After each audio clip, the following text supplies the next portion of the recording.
नमस्ते. आज आपण अतिशय चमचमीत आणि चटकदार असं भरलेलं वांगं बनवणार आहोत आणि तेही प्रेशर कुकरमध्ये. तर ही आईची रेसिपी आहे. अतिशय सुंदर लागते टेस्टला आणि ही आईची सिग्नेचर डिश आहे जी आज मी तुमच्याबरोबर शेअर करत आहे. तर आज सुरुवात करूया आपण भरलेलं वांगं बनवायला.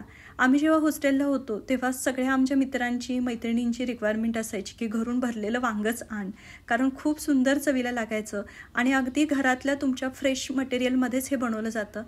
चला तर मग सुरुवात करूया. तर इथे सुरुवातीला हिरवी वांगी मी घेतलेली आहेत. तुम्ही कुठलीही वांगी घेऊ शकता, फक्त छोट्या साईजमध्ये हवीत. आता याच्यासाठी मेन इन्ग्रेडियंट आहे ते म्हणजे शेंगदाणे. तर हे शेंगदाणे आहेत ते बारीक गॅसवर व्यवस्थित भाजून घ्यायचे. शेंगदाणे खरपूस भाजले की हे थंड होण्यासाठी साईडला काढून घ्यायचे. तोपर्यंत आपण तयारी करूया. तर तयारीला आपल्याला लागणार आहे वांगी. त्यासाठी ते आपण कांदा घेतलेला आहे, लसूण घेतलेला आहे, भाजलेले शेंगदाणे घेतलेले आहेत, सुकं खोबरं घेतलेलं आहे. तर सगळ्यात पहिल्यांदा शेंगदाण्याचं साल काढायचं आणि ह्याला मोठंच आपल्याला बारीक करून घ्यायचं आहे. तर तुम्ही मिक्सरमध्ये पण बारीक करू शकता किंवा मग असं खलबत्त्यामध्ये चेचूनही बारीक करू शकता. याला खूप बारीक करायचं नाही, थोडंसं भरड राहील असे शेंगदाण्याची आपल्याला पावडर करून घ्यायची आहे. आणि थोडे शेंगदाणे आहेत ते आपल्याला एकदम बारीक लागणार आहेत. तर दोन्ही प्रकारचं शेंगदाण्याचं कूट आपण या ठिकाणी वापरणार आहोत. तर हे भरड आहे ते आता आपण बाजूला काढून घेऊया.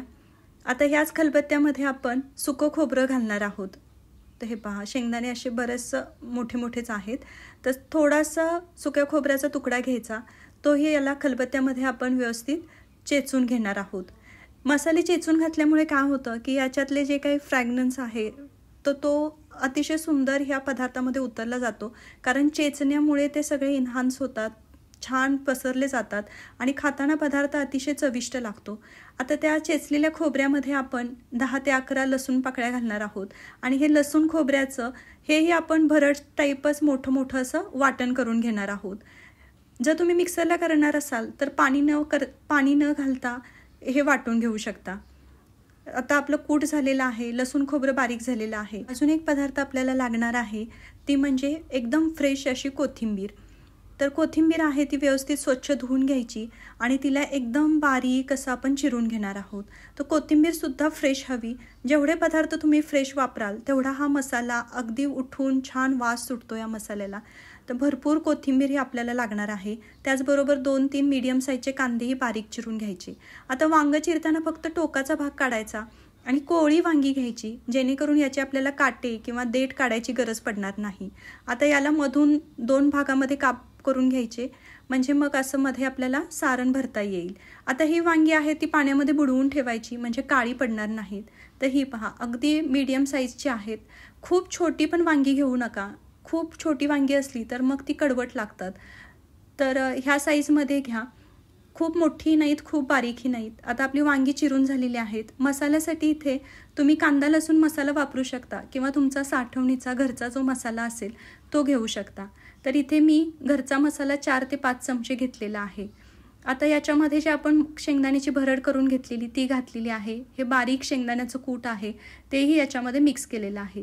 तर मेन बेस हा शेंगदाण्याचा कूट आहे, त्यामुळे ते जास्त प्रमाणात आपल्याला लागणार आहे. आता बारीक चिरलेली जी कोथिंबीर होती ती याच्यामध्ये मिक्स करायची. लसूण खोबऱ्याचं वाटण केलेलं होतं ते याच्यामध्ये मिक्स करायचं आणि चवीप्रमाणे मसाल्याच्या मीठ घालायचं. आता हे सगळं मिश्रण आहे ते हाताने एकसारखं चुरून बारीक करून घ्यायचं, जेणेकरून लसणामधला ओलावा, कोथिंबीरमधला ओलावा, त्या ओलाव्याच्या साहाय्याने हा मसाला किती ओलसर होतो याचा आपल्याला अंदाज येईल.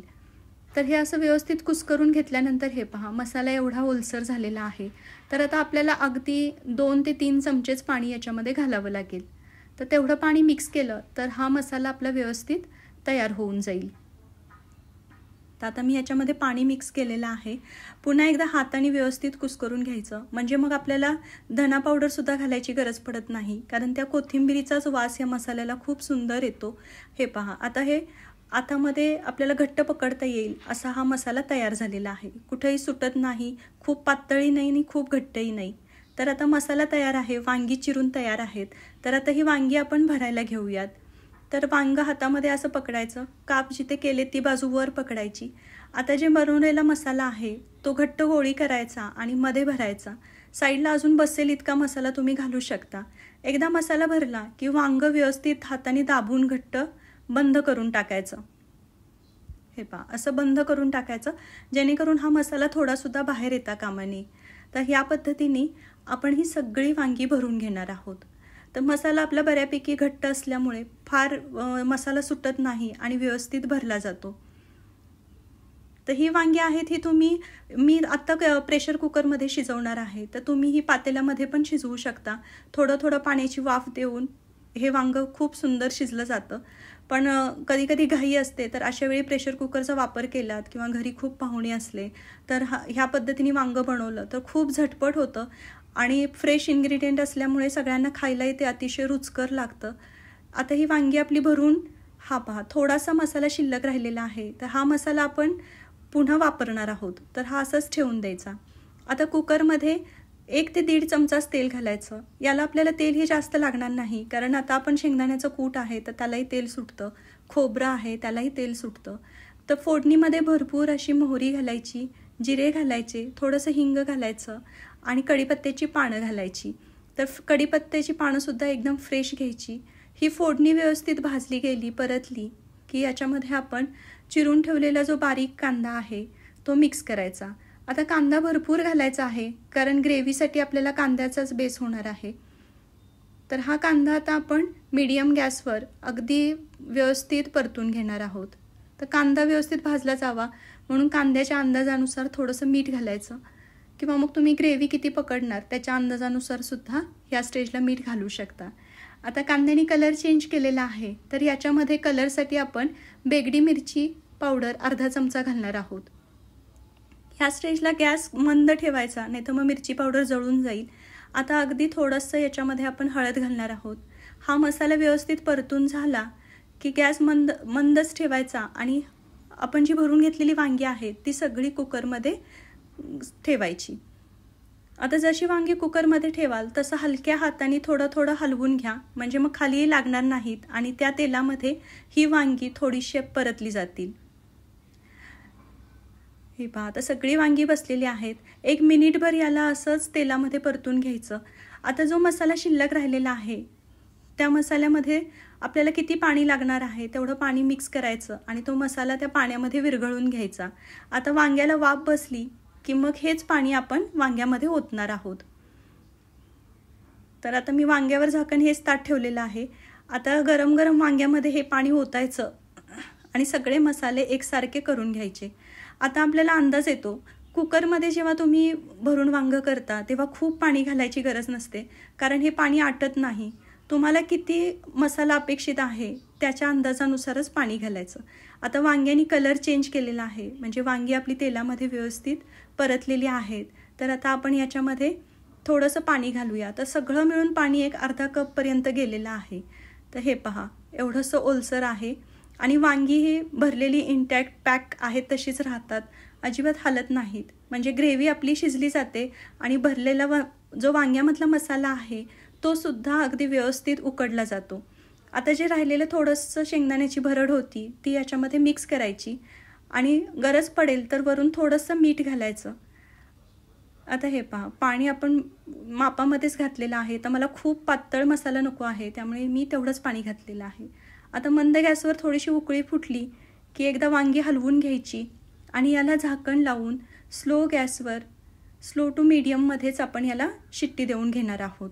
तर याला 2 शिट्ट्या द्यायच्या मीडियम फ्लेमवर.